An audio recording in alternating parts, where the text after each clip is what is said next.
Throughout history, writers have focused on the subject of winter, not just for its tranquility and its beauty, but also for its ability to reflect a deep psychological landscape. For me, this season signals a time to slow down, to spend time with family, maybe go play in the snow. I have so many happy memories from winter. So no matter where you are in the world, whether you're deep in snow or in sunny California weather like us, today we're going to focus on winter and how you can awaken your own creativity from its slumber. Welcome to the Poetry Vessel. This is our new Master Your Craft series where we help you take your poetry from lead to gold. And joining me today is Malibu Poet Laureate Nathan Hassall, who also happens to be my husband. Nathan, welcome to winter. I have always wanted to be welcomed to winter by someone gorgeous like you, so thank you.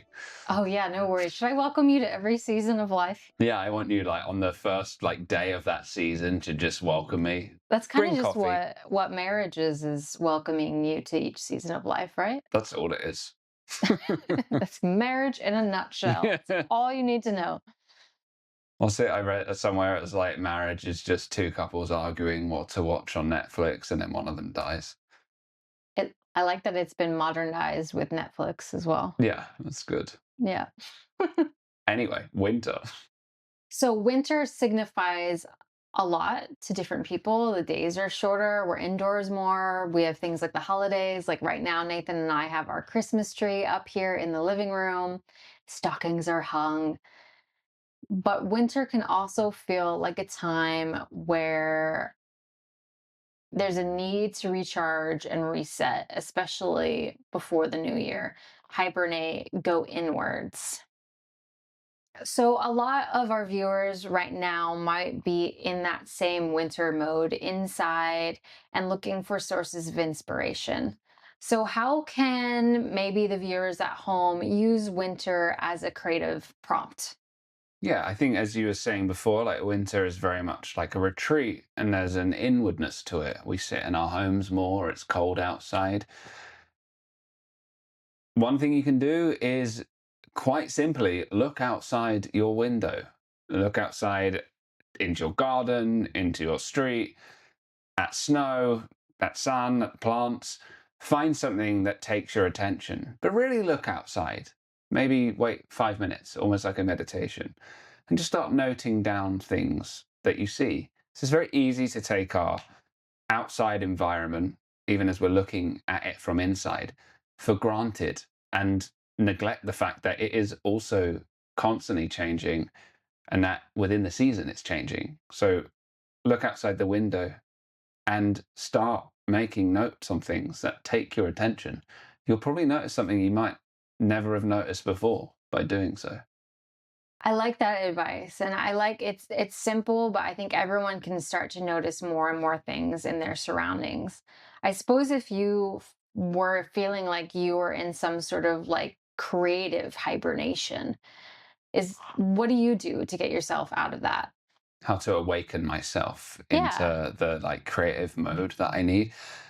Sometimes it's as simple as starting something. Sometimes the hibernation is avoidance. I don't want to open up the notepad. Or I'm like, I don't really think I have any good ideas.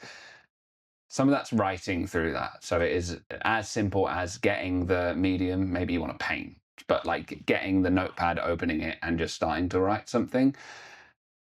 That often comes with surprise. Or if I've been hibernating for too long and it doesn't give me surprise, but it gets me back into that, like, oh yeah, I should be writing. The daily practice that I preach a daily practice and I stick to it at times. I'll do every day for a while and then sometimes you know, I'll neglect that. But yeah, it is as simple as just doing without blocking yourself through the fear of what might come up, whether it's good, interesting or not. Yeah. So just start. Just start.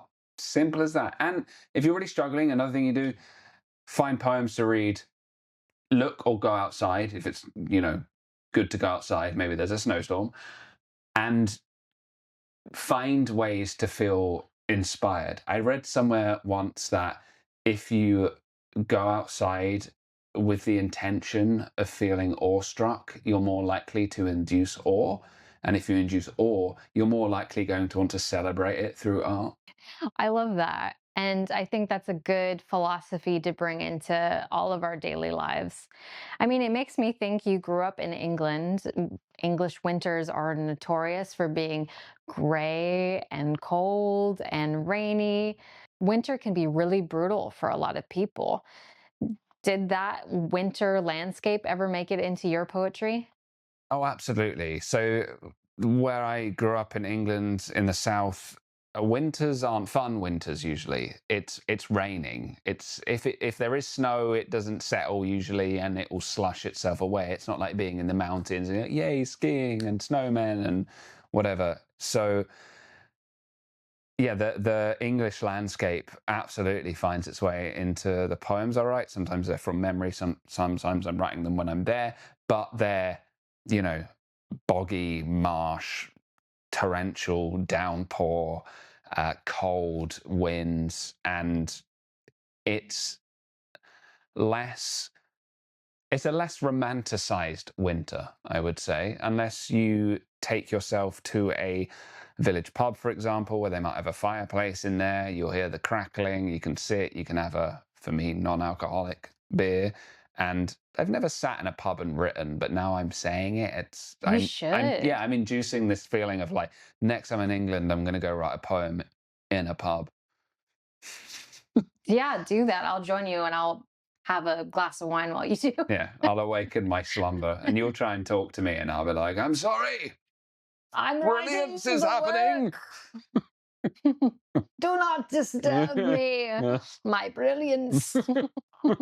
How dare you interrupt this stream? No, it's so nice. Like, I guess we've created a video about romantic poetry, but it is kind of like even romanticizing your life a little bit to get that kind of inspiration. Like Mm. you set a scene for me where you have the crackling fireplace and the warm, cozy pub. I can like picture it in my head and how much more enticing that sounds than, looking at it as like cold, dreary, whatever. Mm. So I think with that in mind, I wish I had a transition for having a really amazing English poet. I could have brought up Shelley or all sorts of people. So I want to start by sharing a poem from an American poet, Robert Frost, who wrote a very beautiful poem about winter to kind of get us into this winter atmosphere, similar to what Nathan was describing. So I wanted to read them to you, Nathan, and to everyone listening at home so that we could take in their winter poetry and then talk about it a little bit. All right, Love to get your thoughts. snow globe me. So this is Stopping by Woods on a Snowy Evening. Whose woods these are, I think I know. His house is in the village, though. He will not see me stopping here to watch his woods fill up with snow. My little horse must think it's queer to stop without a farmhouse near. Between the woods and frozen lake, the darkest evening of the year. He gives his harness bells a shake to ask if there is some mistake. The only other sounds the sweep of easy wind and downy flake. The woods are lovely, dark and deep, but I have promises to keep, and miles to go before I sleep, and miles to go before I sleep.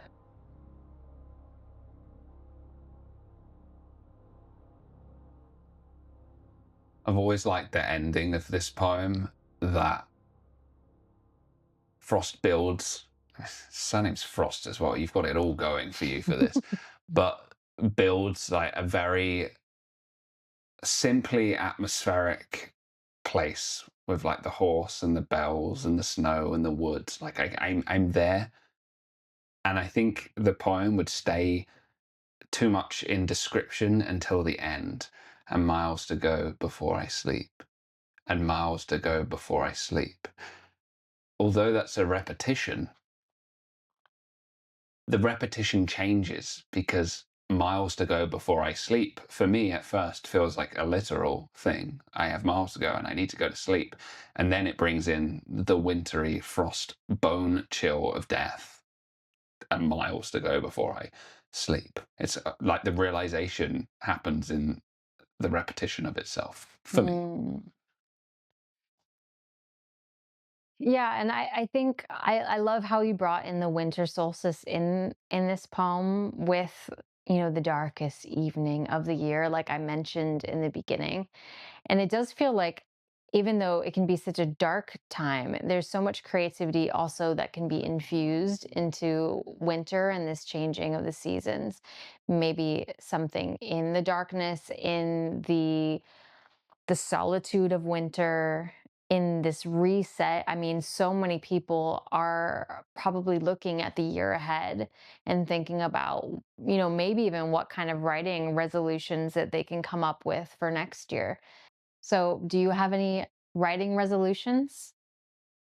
Yeah, I want to say, and I hope this to be true, that there's years to go before I sleep and years to go before I sleep. And my goal, writing wise, is to have a book that I finished and I'm searching for a publisher.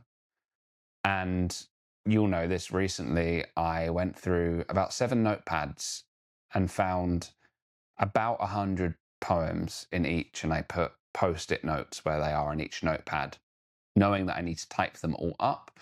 So my goal for next year for writing is to type all of those poems up, and with whatever new ones I write, and start shaping another collection together, because I'm sure there will be enough material between the time I take of writing that and the new things I write to fashion together to mold a new collection. So my goal is to have a fully drafted manuscript by the end of 2026. That's a great goal, great Thank you. writing goal. Yeah. What about you? Whew. I think for me, it's what I've been learning is the feeling of allowing myself to write poetry. Where did we hear that from? It was something like Joy Harjo. Harsho. Joy Harjo's masterclass. Yeah. So we'll make a full video on this in the future, but Nathan and I have been watching Masterclass and some amazing poets on Masterclass. And one of the things that I've taken away from one of those masterclasses about poetry is the idea of allowing yourself to write. So many of us think that we're either not good enough to write, or we don't have anything worth saying, worth sharing. To but to allow ourselves to be creative, I think that's one of my biggest challenges, where I'll write and I'll really enjoy it, but if I don't try in a certain way, then I also don't fail. And I think I'm stuck in that. I feel like I'm not making sense. You Uh, are making sense. I think it's just vulnerable. So I really want to give myself that permission to write and to share, and that's something that I really want to do more in 2026. At the moment, my life is so immersed in poetry with Nathan.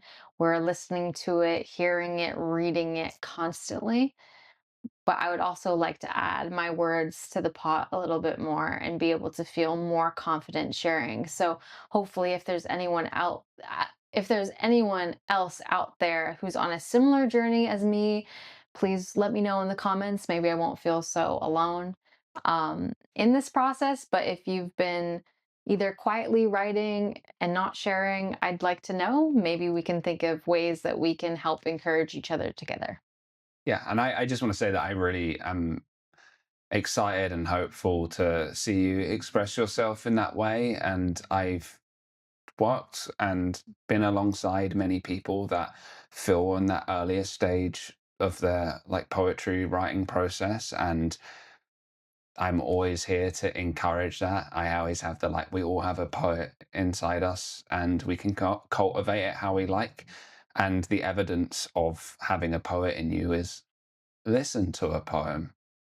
When you're listening to one, you start creating. You create the imagination in your head from someone else's words.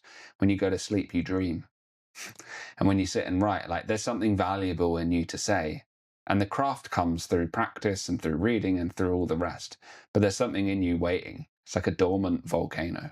And once it starts, and a lot of poets you'll find, you know, maybe you have the elitists that like, that's for me and not for you, but like most people are kind of like, one of us, one up, you know. So that's how I feel. So I can't wait. I hope to hear more of your poems. I've heard some of them in draft form. Thank you. Yeah. And for everyone else out there, I hope this video can serve as a source of inspiration and encouragement for you, whether you're in winter or whatever season of life you are with your writing. If you're dormant and hibernating, we want to see you grow and flourish as well in your poetry. And if you haven't already, make sure you check out our full Master Your Craft series and click like and subscribe if you enjoyed this video. We'll see you next time. See you next time. Thank you.